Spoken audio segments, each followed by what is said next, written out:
miidiyaa kanarraa na dhabsiiftu. Ishiin dhuguma dhiira mee dhuftee to'aatti buutu yuutuubii kootti. Itti bu'u miti karaa saayyoo haa dabartu. Nuuf walqixa bar. YouTubein eenyufuu walqixa. YouTubein koo afaan nama dhibba meeqaa hiikaa achitti. Iniikaa, hin dhaggeeffataa, eenyu badii akka qabu, eessa akka badii qabu ni dhaggeeffata. Ani immoo dhiisi sabboontu kun waan dogoggorooti, kun dubbii badiitiin jedhe malee an bilookii ani YouTube koo na cufti.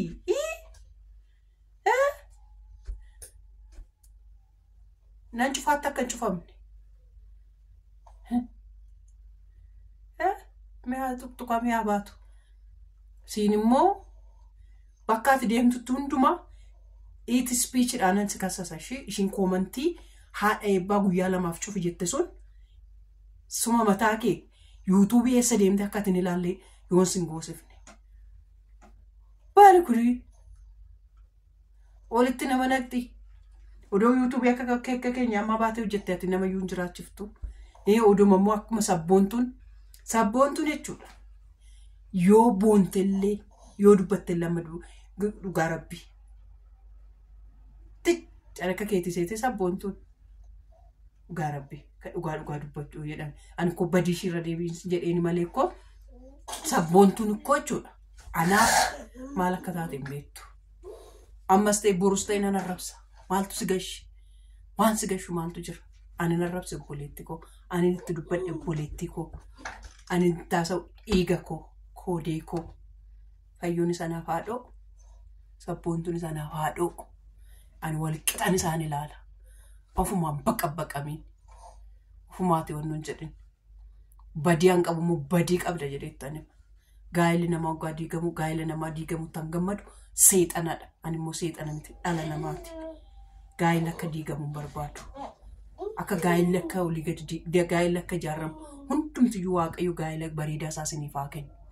Gaa'ila gaarii siniif haa kennu. Gaa'ila itti gammaddanii itti jiraattan siniif haa godhu. Hunduma keessan jechuudha. Gaa'ila bareedaa, gaa'ila wayyoo lakkaa gaa'illi akkasii siin jedhu sinii haa kennu malee gaa'ila nama ciqaccaqu, gaa'ila nama diigu, gaa'ila nama halkanii guyyaa nama ciqaccaqu waaqayyo sinirraa qabu. Sinirraa qabu. Dhugaa gaa'illi namaa xiqqoodhuma ishee jeeqamte jennaan guyyaa guutuu jeeqamaa ooltu. Waan amma odeetti amma odeetti. Yaa ishii intala haadha eebba irrattisti gootummaa kee agarsiisi jette sun eessa jirta? Koottume dhuftee gootummaa ishee natti agarsiiftu.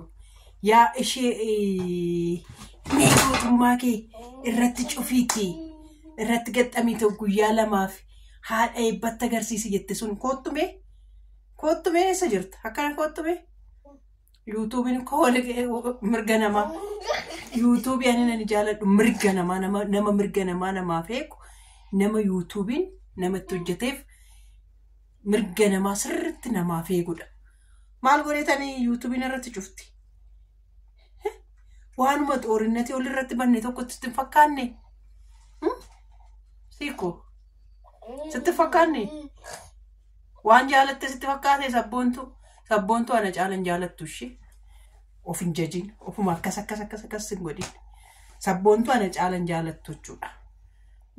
Sabboontu bakka ishiin balleessitetti sirrii ishii itti muudha. Badii ishii badiidha ittiin jechuudha. Malee oduu dogoggora oduu hojjettu dogoggorri kee kana sirriidha ittiin jennee akkas bakka YouTubein irratti cufama. Kun gosa sobaati bara. Amma ammaatti fayyoo isheedhaa gadi baay'ee ta'u fayyoo sabboontu arrabsu argitaniittu. Sabboontuudha akkana bayeetu ishee arrabsu, sabboontuudha akkana bayee masaanuu sitti fidaa ofii koollee itti neerumu haadha manaa qopheesseef jedhee mucaa safuu dabsitee too odeessaa jirtu sabboontuu miti.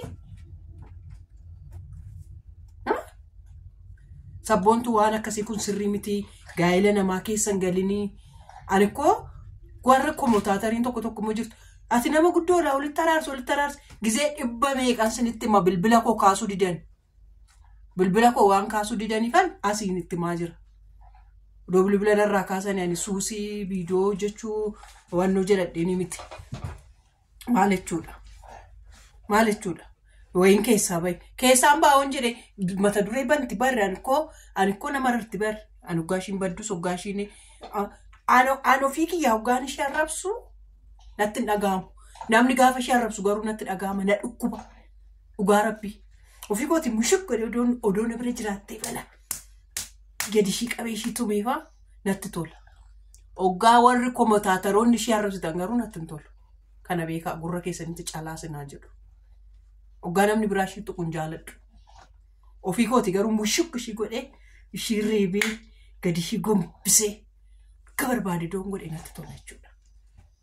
Kanaaf calliftanii odoon argiin akkuma ishiin muxxee waan mushuu ofii ishiitti cubbuu nama dubbachiiftee nama dubbachiifte seexana sitti galee aantaloo qalbii diddiirradhu waaqayyoon barbaadi namni gaa'ela namaa diiguu namni mee sinumti meena taazzabaa sinumti haadha koo jala seenaatii jechuudha. Warri abbaa komotaataroonni kun mee bitaa mirga sintani ma yeroo dabare bitaa mirga keessan akkasitti ilaalaatii dhaqaa seenaati ilaalaa. Fayyootitti dabaa jira moo ishiitutti dabaa jira? Eenyututti darbaa jira? Ani itti darbaa jiru sabboontuu wayin haadha koo tubii. Ishiin sun koo matuma ishiitti piraankii hojjechuu hin dandeessu. Piraankii hojjette ishiidha piraankiin hojjetama. Yoo gadi as baatee akka durii ishii biddeen ishii nan nyaadha jette waanuma tokko nanaasaa jette sabboontuu dhumaaf haasa'ama. Kuni sammuun kee sirrii miti intaloo irri bara fi intaloo isatti jedhii isa jennee nuyi gorsinu. Ilaa eessatti akkaati deemtee koomantiin goone ispaamii akkas anuu sin goosisa ishee. Maal kuni sanuu moko maal waansaa? Wai nama jibbisiiftaatu jechuudha. Dhugaa Rabbii na kaleessa immoo jechuudha ka ani koo yaa daawwattoota koo yaa jajjaalamtoota koo meesti viidiyoo koo dudduubatti deematu ilaala. Anaa nama qeequ argitanii beektu, anaa nama arrabsu argitanii beektu, anaa namatti cawu argitanii beektu. Yoo barbaadde ati ibbaa gadi beete ofiishiitti boo'u. Yoo barbaadde Oromoodhuma ishii asitti dhuftee maaliif akkasinaaf hin taatan jedhee isinitti boo'u malee anaa nama tuqu argitanii beektu. Yeroo jalqabaatiif sabboontuu bilbila koo kun sabboontuu nama jirtudha. Nama lubbuun jirtudha. Nama viidiyoo koo tokko dhaggeeffatti. Anaan bilookii jalaa na baafteet sagalee anaaf hin ergiti. Akkanan immoo deebisee sagalee ittiin ergine bilookii na gooti. Gaafa barbaaddu anaan na hiikteet jechuudha. WhatsApp ishii hiikteet ergaa mataa ishii dabarfatteet eega ergaa mataa ishii dabarfattee kaate immoo bilookii na gooti. Fayyoo wayya barisa qaxxataa bilookii na godhe. Ani ishii kanaa immoo addadha. Fayyoo yoon itti bilbilli koo ishii irratti waamu bilook naan jedha. Ani walitti araarsuu jibbeeni miti. Jaroota walitti araarsuu jibbeeni miti. Ani hoggaa fayyoon aartu nan aara. Hoggaa fayyoon kaleessa uffata ishee akkas tajachaaftee akkas nattee jettu. Nan aaree ture. Gubadheen ture jechuudha. Akkoo dhuguma dhugaatu garaachi koosii. Ani koo isinitti agarsiisu koo sooftii irratti tufee isinitti agarsiisa. Gizee tokko dhiiga na tufsiifti bara na aarsitee haarii keessa baate. Har'a garuu na garaa na ciibsite.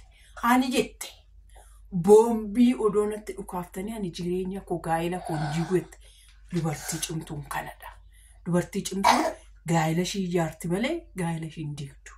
Oduma itti akkasitti itti dhufeeyyuu akkasitti gootee cimsitee qabdeet oduma inni achitti illee yoonnoodhe fuulduratti baatee kolfaatii fuulduratti waan gaarii haasaatii keessatti waliin jedhama. Ishee kanadha. Na gammachiifte har'a bakka. Edana maal jetti laata? Amma ishiin amma immoo sa'aatii halkan keessa sa'aatii 6tti gallakkifte. Amma sa'aatii 4tti eegeen dadhabe. Anu sa'aatii 5tti viidiyoo hojjetaa jira. Ishiin immoo yoona kana kaa waan biraa xaxaa jirte jechuudha. Waan ishiin xaxxu hin beeku. Waan ishiin nama xaxxu hin beeku. Yoo namni afaan koon walitti qabadha jedhes akka afaan nama walitti hin qabanne nama gooti. Maal kun intaloo maal taate? dhiiga namaan daffise. Bilookiin immoo nan godhina naan. Ofii keetii ergaa mataa keetiin dabarfataati. Ergaa kiyya immoo narraa fudhachuu diduu kee. Ofii kee yoo jechuudha. Kaleessa akka bishii godhaa ijoollee laala ijoollee. Silkii tokko immoo jechuudha. Ayfoonicha kaleessuma qabatte natti fakkaata la. Ayfoonicha kaleessuma qabatte natti fakkaata la. Akkam ishii godha laala akkasitti gala. Akkasitti kaa. Butulla. Maalati ta'ee dhugaa rabbii. Waan ishii goggodhu. Silkicha maal jechuun akkasumatti agarsiifti kaa silkii. Yaada koo. Ayfoonii suma qofatu qabata addunyaa kanarraa. Moo nama biraan namni biraan qabatu. Suma bichaasa.